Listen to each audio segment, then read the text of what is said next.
Well, hello guys, Mr. G here with the second part of the video done for the test on vectors, Newton's law and electrostatics. We last time finished with question 4, here it is. We are going to move on to question 5. But before that, please don't forget to subscribe for the channel so you can get all the notifications and everything I post on regular basis. So question 1.1 says, the Arrive Alive campaign always warns passengers and drivers to wear seatbelt when getting into vehicles to ensure the safety during accident. Explain using the relevant law of physics how the seatbelt works when a vehicle suddenly slows down in an accident. Now, here we're talking about Newton's first law. Newton's first law is the one that is going to help you to answer this question. So let's go to a new page because we'll have to write few words and I don't think there's going to be enough space here. Okay, so what we have here, Newton's first law. This is not the way of explaining. This mustn't be the only way of explaining it. Doesn't matter how you write it as long as everything that is here is mentioned. Newton's first law states that an object will continue in a state of rest or moving with constant velocity. This is the case applicable to this situation, unless it is acted upon by a non-zero resultant force. Okay?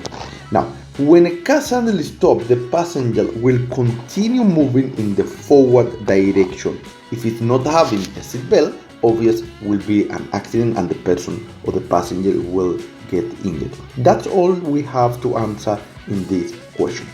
So we're back here. Question 5.2.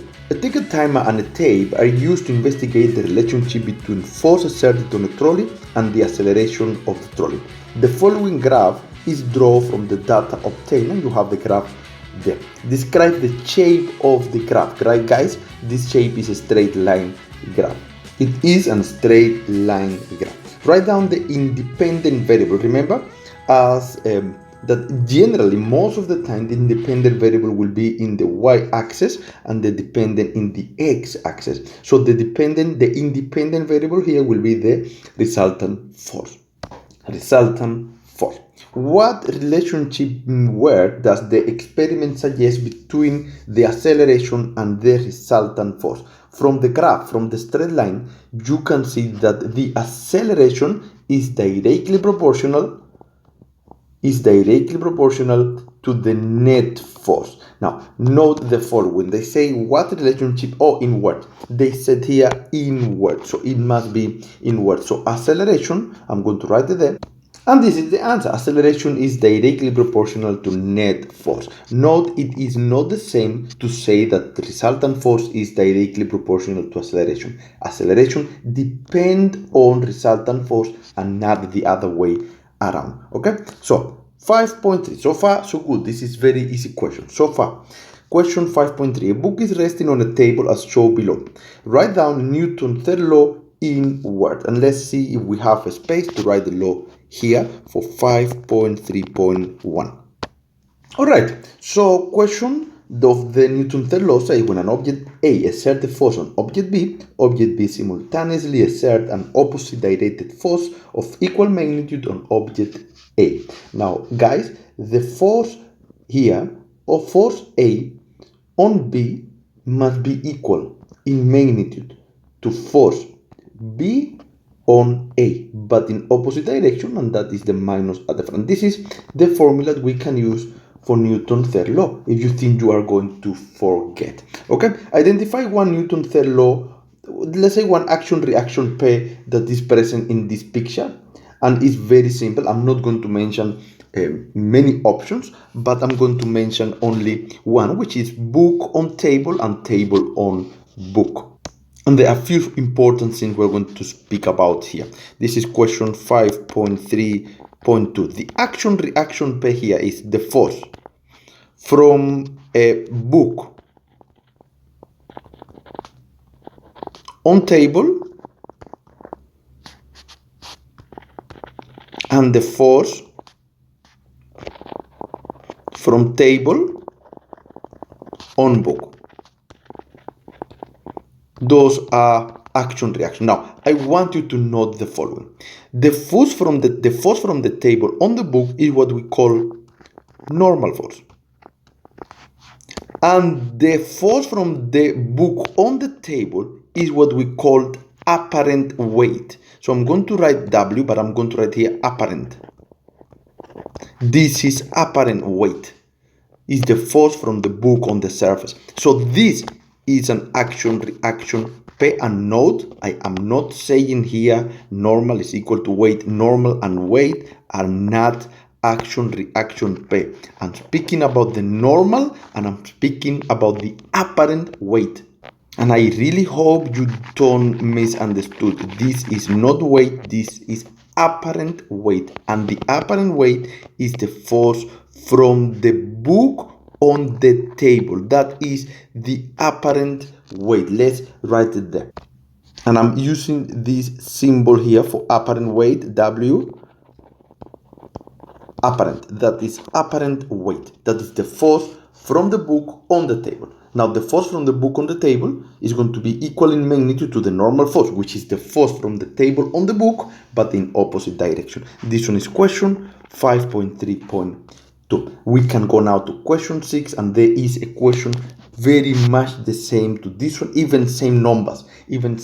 I don't know if the question is exactly the same, but the numbers are the same, the picture is the same, almost the same question. I leave the link so you can practice this question.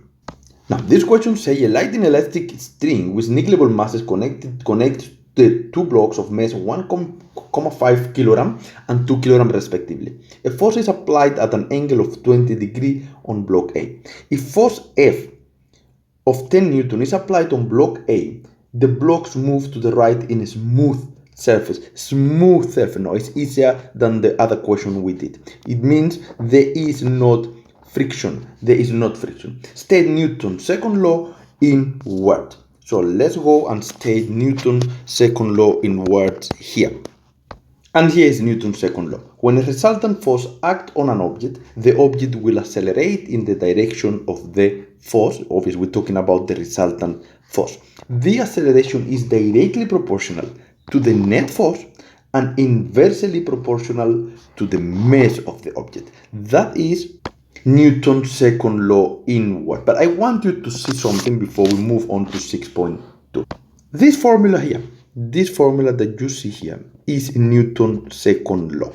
Alright, now let's take that formula to the definition, this formula here. Here we are now. If you think you are going to forget, write the formula F net equal to ma and rearrange the formula to calculate the acceleration. So rearrange for acceleration. Acceleration is equal to F net divided by mass. And you must try to read this one or change the symbol here for proportionality. Therefore, the formula will be written like this one. And if you read this one, if you are able to read this one in words, then this is Newton's second law in motion. But you cannot do it in symbol. They say do it in word. But here from the formula, you can get the law in case you think you're going to forget. Acceleration is directly proportional to F net and inversely proportional to the mass of the object. You should be fine. You'll get full marks. Okay? Draw a level free body diagram to show all the forces acting on block A. Now, the free body diagram they want, as usual, we do this one before, is a force diagram without axes or anything, only the forces. So here we have the applied force, we have the normal force perpendicular to the surface, we have the weight down, we have tension back.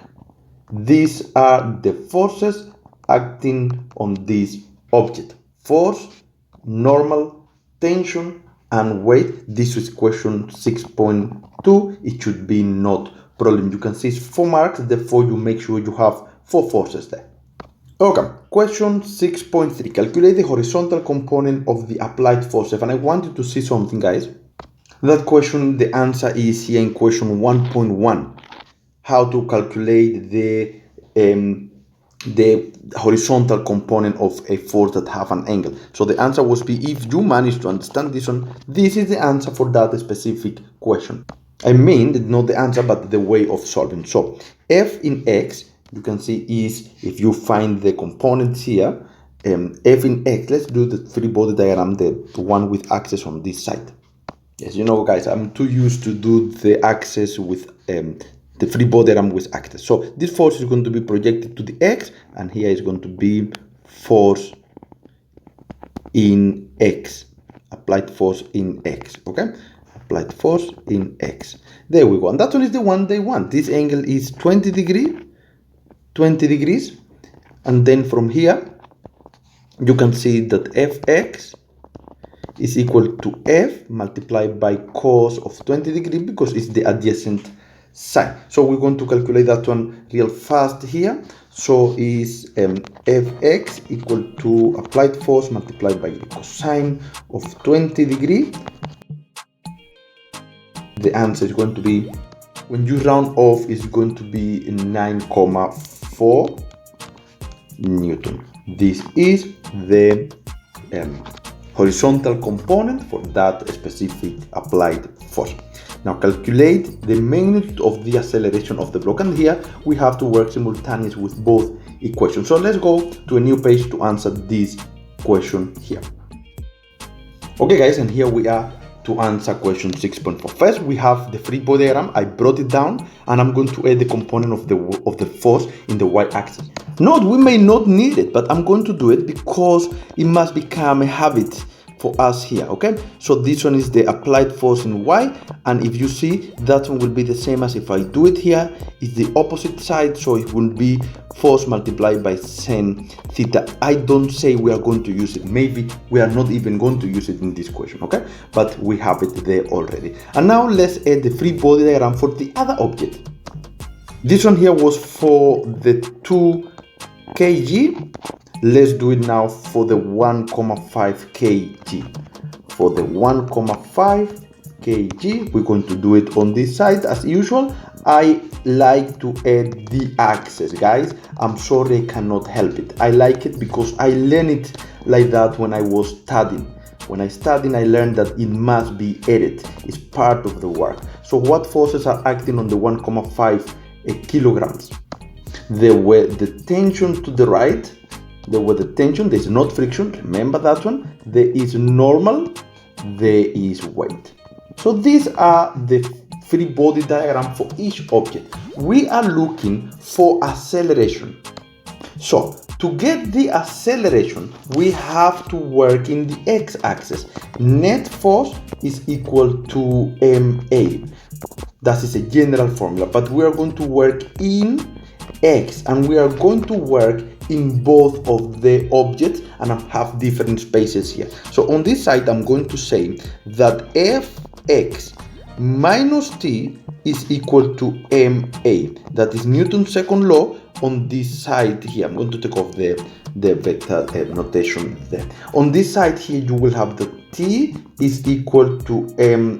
Is the only force that you have on the x-axis in this side here. Okay, so if we move on, now we can say that we can substitute because we have the values here. Fx, it was calculated and it was 9,4. So 9,4 minus t is equal to, the mass is 2 and the acceleration. So here we are, and here guys we have a question. We are going to call this one equation 1, but it's very simple. This one is very simple.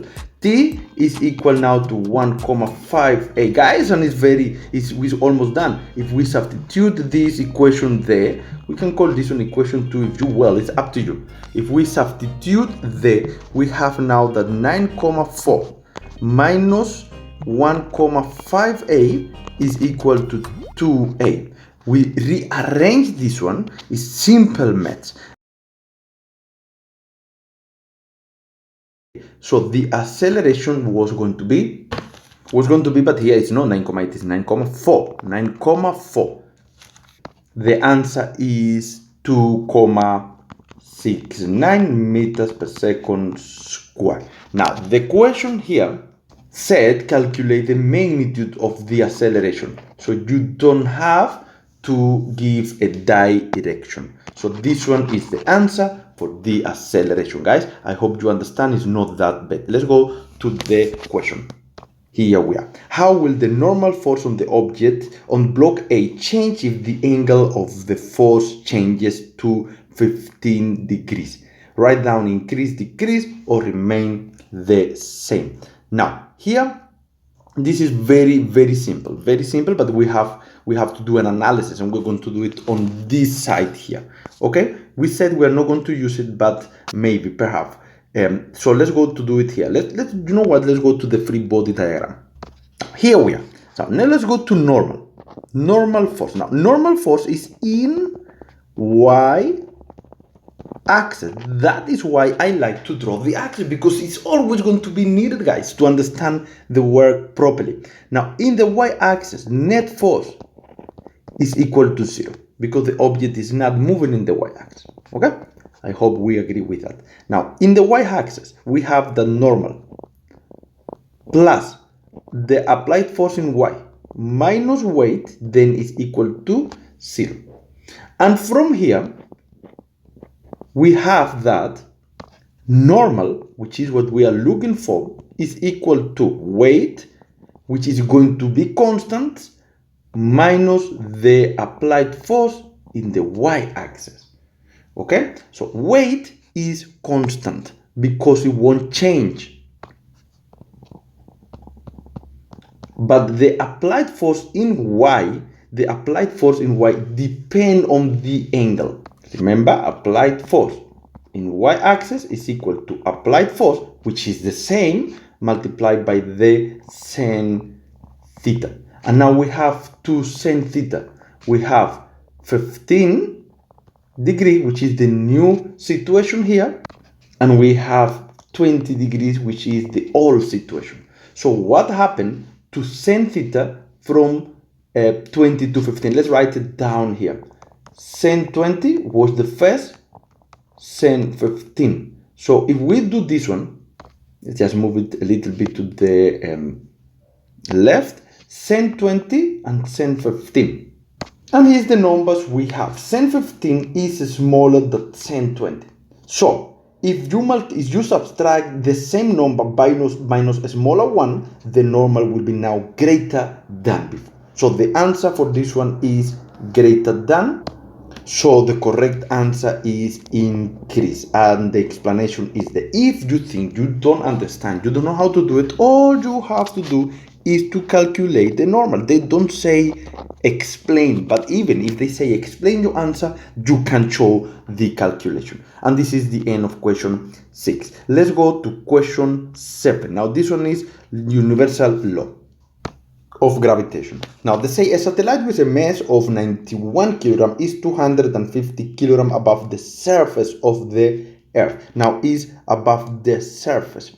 This is the surface of the Earth, and that distance is from the surface. Okay, the Earth has a mass of 5,97 times 10 to the 24 kilograms. Mass of the Earth is equal to 5,97 times 10 to the 24 kilograms. There's other questions I have on this one. I leave the link for you to practice. And the radius of the Earth is equal to 6,38 times 10 to the 6 meters. Now the radius of the Earth is from the center of the Earth. So all this distance here is the radius of the Earth from there to there.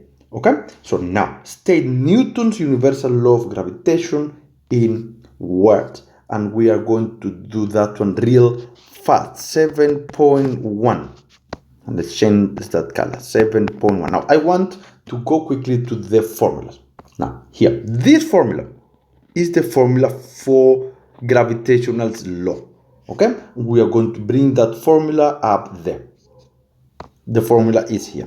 Fg is equal to capital G mass 1 mass 2 divided by distance squared. There we go. Now let's take the law, and here's the law.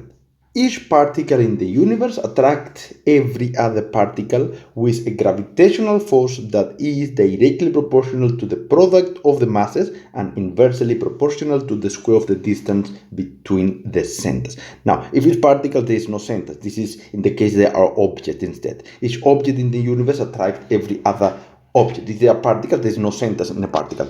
Now here, if we go here now to this formula that I wrote there on top here, this one is the law of gravitation, of universal gravitation, guys. Now, if we take that formula and we take off the G and we convert it into a relationship, which is M1, M2 divided by distance squared, this is the formula, this is the law.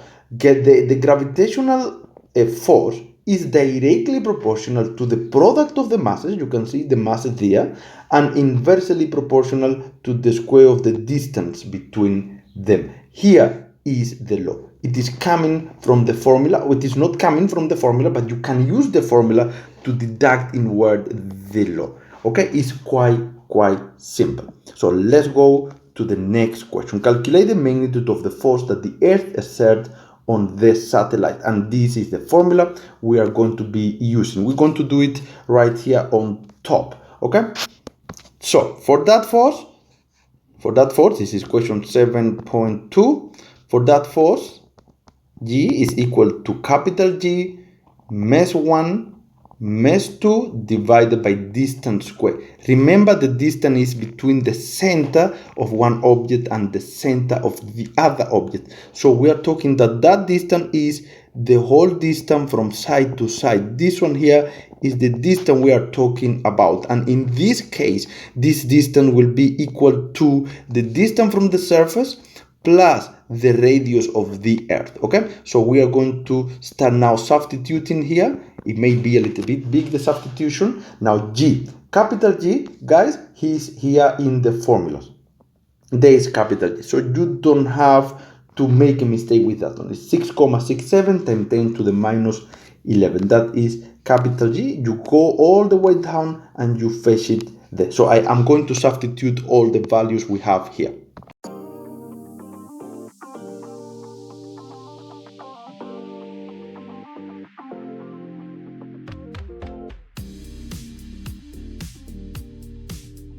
And the force you get is equal to 824,36 Newton. This is the force they want. They're asking only for the magnitude, so this is the final answer for this calculation, guys. It's very simple. Let's move on to the next question. Calculate the magnitude of the acceleration of the satellite towards the Earth. You have that at that point the force of gravity is equal to mass multiplied by acceleration. So at that point, the way of doing it is G will be a gravitational force dividing by mass, and when you substitute here, you get that at that point the acceleration due to gravity or the gravitational field at that point will be 820. Let's you know what, let's do it on this side here, 7.3. At that point, you have that acceleration due to gravity is equal to gravitational force divided by mass. Very simple. In this case, the gravitational force was 824,36 divided by the mass of the satellite, which was in this case 91. So it's 91. So acceleration due to gravity, well, gravitational field at that point is going to be 9,06 meters per second squared. That is an option to do it. The other option, you can use the formula for acceleration due to gravity at that point, which is equal to G mass of the Earth. In this case, it must be the mass of the Earth divided by the distance square. You can try this formula. I leave you that one as homework, and you should get the same answer, because you are calculating the gravitational field. In actual fact, what is the gravitational field at that point? That is like electric field, but in this case it's gravitational field.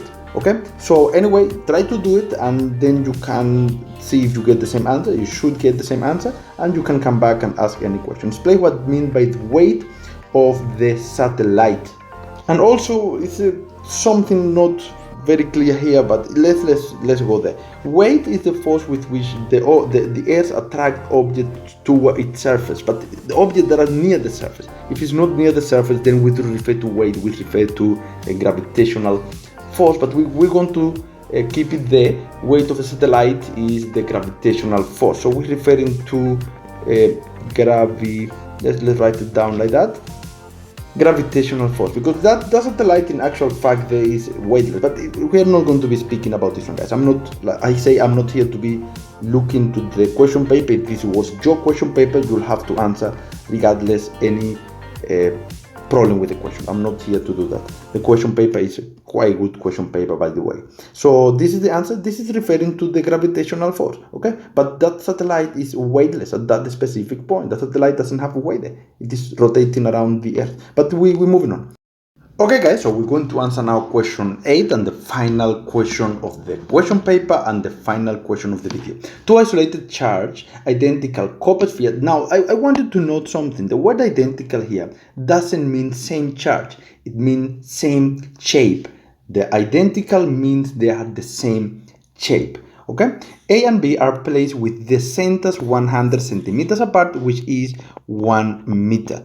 So that is the distance, is 1 meter apart. Okay, now state Coulomb's law in words. Now Coulomb's law, guys, is very much the same to gravitational law of universal gravitation, or law of universal gravitation, but instead of using the word mass, we are going to use the word charge. And here is the law. The magnitude of the electrostatic force exerted by 2-point charges on each other is directly proportional to the product of the magnitude of the charges and inversely proportional to the square of the distance. Once more, if you go to the formulas, then this formula here is the one for Coulomb's law. Now, if that is the formula for Coulomb's law, and we write it down here, for instance, we're going to do the same as we did in universal law of gravitation. We are going to do the same. If you do this one and you convert it into a relationship, you'll have that force is directly proportional to the product of the charges and inversely proportional to the square of the distance. This one is coming from the formula. The formula is given to you. All you have to do is to be able to translate this one from symbol to word. It's very simple. And if you know the law of universal gravitation, you can use that one to learn this one, because it's the same, but the difference is you change mass for charge. Okay, so now sketch the electric field pattern due to the charge A and B. The two charges are positive, so let's sketch the electric field pattern on this side here at the bottom. So now to sketch the electric field pattern, we have two positive charges. Okay, two positive charges with the same magnitude. Now you are going to draw, they are repelling, so the lines are going to be pushed away from each other. All the lines, guys, you cannot have straight lines here, at least the ones at the back, which are in real life not straight, and the lines are pointing out. So this is how I will draw the electric field pattern. Remember, the more lines you draw, the more possibility of making mistake, and because they have the same charge, they should have the same number of lines. This one is question 8.2. 8.3, calculate the magnitude of the electrostatic force. So we are going to solve that one here. This is 8.3 electrostatic force. We're going to get the formula. Here is the formula, guys. On this side there is the formula, and this here is equal to K Q1 Q2 divided by the distance squared. K, the value is here on this point, so we substitute everything here.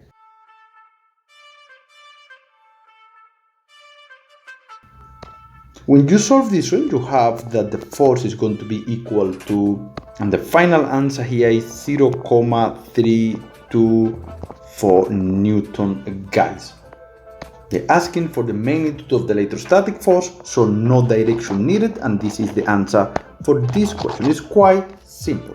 What else is asked in this question? They say, is the force calculated in question 3.8.3 attractive or repulsive? This one is straight related to the beginning. The two of them are positive charge, therefore there is a repulsive forces on this case. It's very, very simple. It is repulsive. Okay, by which factor will the magnitude of the force in question 8.3 calculated if the distance between the sphere is half as the charge on both A and B are double? Okay, now the charges are double and the distance is half. Let's solve this one. This one, very similar question to this one we solved in question 1. Very, very similar. The distance was decreased by half. Here, if we remember, it was question here. The distance was by half, but the charges did not change. Okay, so it is the same idea. All right. So we are going to go here, and we are going to see. It's question 8.5. Okay. So now the force is going to change because the charges are double. So each side. So we have 2 Q1 and 2 Q2 divided by half distance, everything square. All right, so when you multiply this one, it's very simple. It's just mathematics. You have that 4k q1 q2 divided by 1/4 of r squared. When you solve this one, you multiply by the inverse. So f in this case will be equal to 4 that multiply 4k q1 q2 divided by distance square. This one is then 4 times 4 is 16, so the force is equal to 16k q1 q2 divided by distance square. So the force is going to be 16 times bigger if this is what happened there.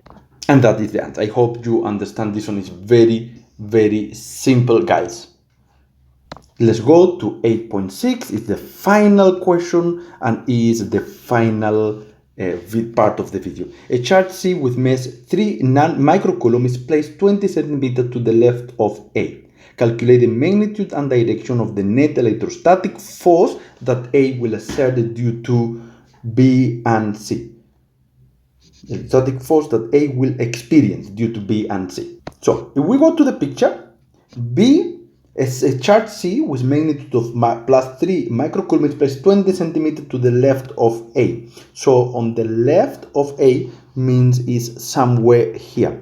This is going to be charge C. And charge C will have a charge of a positive 3 microcoulomb, or it's going to be equal to 3 times 10 to the minus 6 coulomb. That is the charge. The distance here is 20 centimeters. All that is given to us, and you have to calculate the net electrostatic force that at A. Okay, so now what is happening at A? At A, C is pushing A to the right, is pushing it away. This is force from C on A. Okay, and then B is also pushing away A to the left. This is force B on A. All right, that is what is happening at A, guys. So we have to calculate each of those two forces, each of them, and then come back to use vector. So we're going to calculate separated the forces. C on A is new. B on A, we have it because it's the same we calculate in 8.3.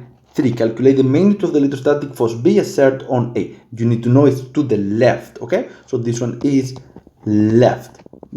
Pardon, the other one is left. This one is left. There we go. So let's calculate C on A using exactly the same formula, but it's C on A. So we are going to do it. Let's go down to a new page. Here, let's do it here. Let's do it here. Question 8.6. So we are going to calculate a force C on A.